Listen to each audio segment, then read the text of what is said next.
diulang-ulang banyak kali. Now, apa kena-mengena dia dengan topik kita pada hari ini? Kita baru nak masuk topik kita pada hari ini. Elliott Wave. Okay. Basic dia amat basic. Basic dia amat basic ya. Basic dia simple. Ini saja. 1, 2, 3, 4 dan 5. 1, 2, 3. Itu saja. Dah habis. Okey, Elliott Wave adalah satu kajian mengenai struktur harga yang diasaskan oleh R.M. Elliott pada tahun 1930. Basic dia melihat kepada pergerakan bergelombang, berlekuk dalam pasaran yang dipengaruhi oleh psikologi pasaran. Dan apa yang beliau nampak adalah apabila kita ada market yang mula melakukan satu pergerakan membawa kepada arah, dia dapati pada awal pergerakan tu, itu adalah satu pergerakan yang agak erratic, agak tak menentu. Sama ada banyak ataupun tak tentu. Itu adalah wave 1. Kita ceritakan mengenai sifat-sifat market dulu, asas kepada structure. Lepas tu, kita akan ada, pada waktu tu, news mungkin masih tak cantik kalau kita ada yang jatuh macam ni sebelum tu. Bila ada berlakunya perubahan kepada arah, bila berlaku wave 1 ni pada waktu itu mungkin sentimen masih lagi tak cantik. Kena ada yang pening. Mesti ada yang pening. Okey. Itu wave 1.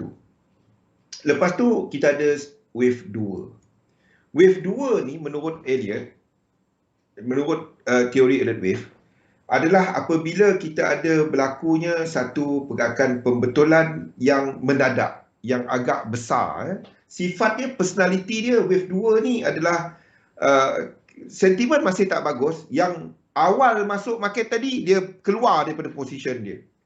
Itu sifat wave 2. Lepas tu kita ada yang ketiga.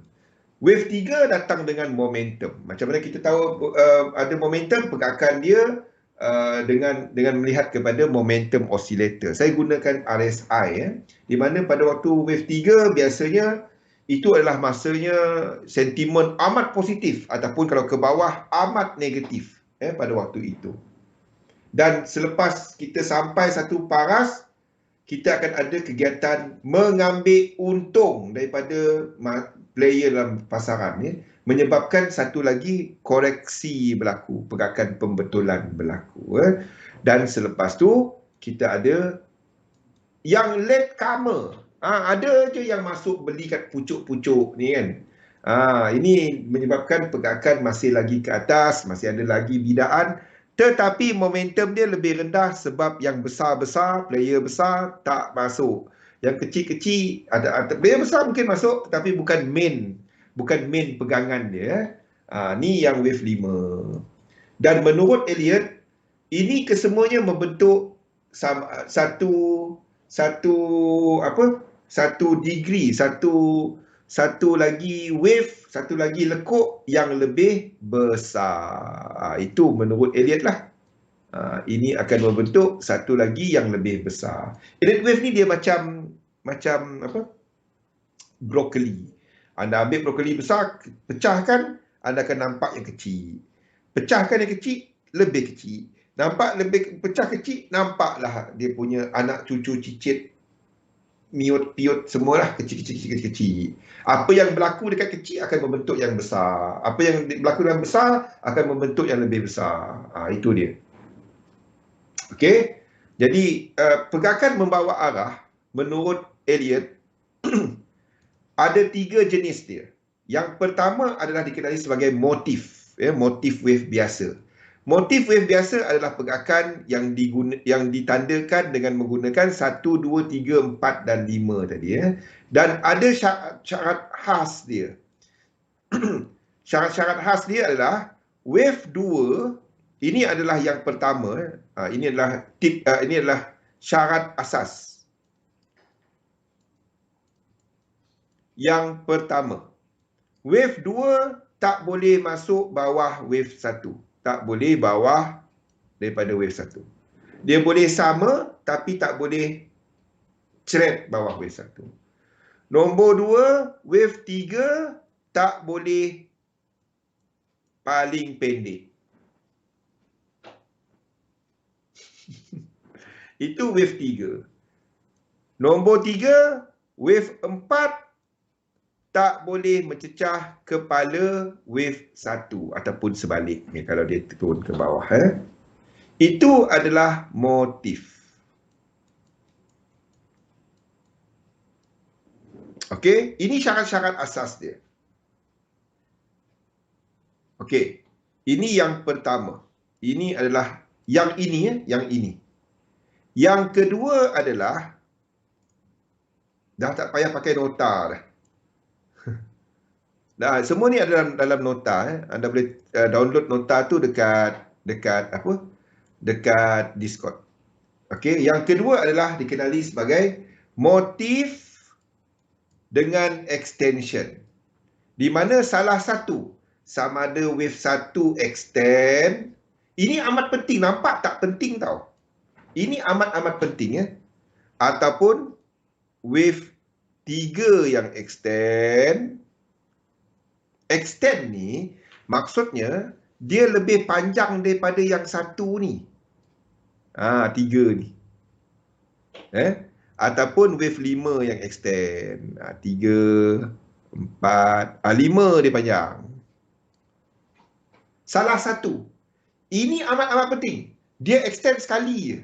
Anda tak boleh extend 3-3 dia. Ingat, yang 5 ni membentuk satu. Maksudnya dalam ni, kecil-kecil ni akan ada 1, 2, 3, 4, 5. Itu biasa. Itu tak ada extend. Apa maksud extend? Maksud extend tu, dalam ni ada 1, 2, 3, 4, 5. Lepas tu 1, 2, 3, 1, 2, 3, 4, 5, 1, 2, ada pecah-pecah tinggi, ada pecahan-pecahan lagi. Ya, naik lagi. Ataupun dekat 5 ni berlaku benda tu. Salah satu. Kalau kat sini, maksudnya macam ni. Kalau kat sini, dia ada, faham tak kali? Jo. Kalau kat sini adalah wave 1. Lepas tu dalam ni, kita ada 2 fractal. 2 fractal. Yang dekat sini extend. Kita ada 3 fractal. Dalam ni ada 2 ataupun 1 fractal. Faham tak? Saya nak ada aha moment. Katalah kat sini ada 3 fractal. Faham tak? Pecahan dia 3 kali. 3 kecil-kecil. Dalam sini mungkin akan ada 4, 5 or whatever fractal. Dalam sini mungkin ada 3 ataupun 2 ataupun 1. Faham tak? Pecahan-pecahan dia, pecahan dia. Orang selalu sebut extension. Tak ada orang sebut benda ni. Ya? Fractal tu yang extension dia. Boleh? Salah satu. Anda tak dapat, kalau sini ada dua fractal, sini extend tapi ada 2 fractal, itu tak dapat. Yes. Salah satu daripada fractal ataupun cycle tu progression yang lebih jauh. Dan dia break lagi kepada pecahan yang lebih lagi. Yang lebih kecil lagi. Dan di sinilah yang anda akan nampak yang 161.8%. Itu salah satu petanda dia lah. Mana satu yang extend. Anda boleh extend mana-mana, tak kisah. Asalkan syarat asas ni tak langgar. Kalau kita katakan ini adalah wave habiskan wave 1, wave 5 kan. Tapi anda dapati wave 3 kita ke metod daripada wave 1. Anda tak dapat extend wave 5. Anda kena jadikan ini wave apa ke? Dia balik kepada asas yang ini. Ini nampak macam asas, tapi asas ni yang kita pegang. Dan nombor 3, Dan yang ketiga dikenali sebagai diagonal. Dah beranak jauh dah ini. Tak dapat dah. Okey. Yang ketiga dikenali sebagai diagonal. Apa kena-mena benda ni dengan yang kita cerita kat atas? Segala-galanya. By now, saya harap anda semua dah nampak. Segala-galanya yang kita ceritakan selama ni, dia kena mengena dengan yang benda ni. Kan, Santi? Galih? Segala-gala yang kita cerita, pasal market dynamic, pasal ni, dia berkena-mengena dengan yang asas ni. Kalau anda tak dapat pegang yang asas ni, anda tak akan dapat kira sequence. Anda tak akan faham dynamic. Anda tak akan faham apa yang saya ceritakan mengenai kat atas ni. Jadi asas ni amat penting, ya, di mana wave 1, motif 2 tak boleh bawah 1, 3 tak boleh paling pendek, 4 tak boleh masuk 1 kalau dia motif. Motif, wave 3 wajib motif. Wave 1 dengan 2 tak wajib. Okey? Motif dengan extension, salah satu kena extend. Itulah Wimon. Dah nampak kan Wimon? I hope anda dah ada, sebab tu kita cerita pasal jenis-jenis account tadi Wimon. Nampak tak kenapa saya cerita benda-benda ni? Whatever, in any Dewan, anda boleh apply benda ni dekat even kat cases COVID-19. Kita sekarang ni wave berapa COVID-19? Momentum lebih rendah. Boleh? Dia Galih tu main claim. Okey, yang ketiga adalah diagonal. Diagonal adalah apabila kita ada sama je, dia tak extend, dia tak ada 1618. Diagonal boleh berbentuk sebagai motif, dan dia berlaku dalam wave 1 ataupun 5. Okey, ataupun wave A ataupun wave C.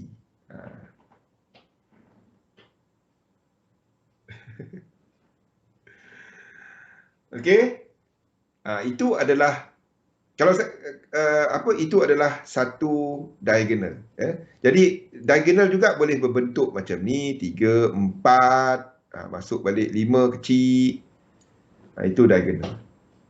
Di mana ini dilanggar. Tapi dia tetap, wave 3 tak boleh paling pendek. Wave 2 tak boleh bawah wave 1. Wave 4 saja yang hukum ini dia dilanggar. Itu diagonal.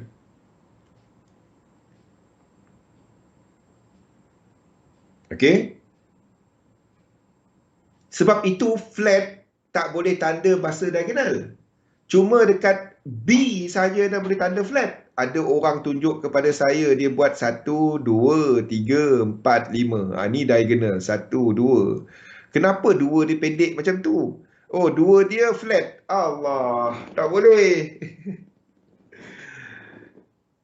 Tak ada, saya tengok dalam buku. Tunjuk saya buku tu. Tak ada. Oh, salah mas. Seminggu kemudian dia senyap. Saya tanya, ada lah. Saya pun nak tahu. Mana tahu ada penemuan baru ke kan. Tak jumpa lagi pula. Macam mana 2 dia boleh macam tu? Sebab flat. Tak ada. Tak ada, tak boleh. B boleh. B boleh. A, B, dalam correction, itu correction. Dia tak boleh. Dia tak boleh 2 tu tiba-tiba ceret bawah 1. Itu bukan ni. Itu tak boleh langgar. 4 boleh masuk 1. Itu sahaja yang diagonal boleh langgar. Hukum motif tadi, hukum motif ni, cuma ini je dia dah melanggar. 3 tak boleh. 3 tak boleh paling pendek. 2 tak boleh masuk 1. 4 sahaja yang boleh masuk. Okey. Itu adalah kepada yang tiga yang membawa kepada arah. Kita ada 2 minit lagi, kita tak sempat, tetapi kita akan sambung yang ini dan berkaitan dengan yang ini. Kita akan kaitkan dengan portfolio sambil kita cover struktur asas dalam pasaran, mengenai pengenalan kepada Elliott Wave. Kita dah kenal apa itu 3 struktur yang membawa kepada arah, kepada trend. Trend bergerak dalam 5 ataupun 9. Itu yang 9 ni. 9, ingat nombor-nombor ni. 5, 9, 13, 17. Tak dapat besar lagi ke pen dia? 21, tambah 4, tambah 4. Apa pun teknik anda, pegang benda tu. Selagi anda pegang benda tu, okey. Seriously, anda buatlah mana-mana chart pun, anda akan nampak benda ni. Macam mana pun. 5, 9, 13, 17, 21, tambah 4, tambah 4, tambah 4. Okey? Kita akan sambung topik ni pada hari Isnin. Dan semua ni ada dalam nota dia. Perhatikan euro US dollar, sebab kita ada euro US dollar yang break ke atas tadi. Jadi nota ni ada dalam Discord. Ambil dia, baca dia. Saya semua tu ada dalam ni. Everything ada.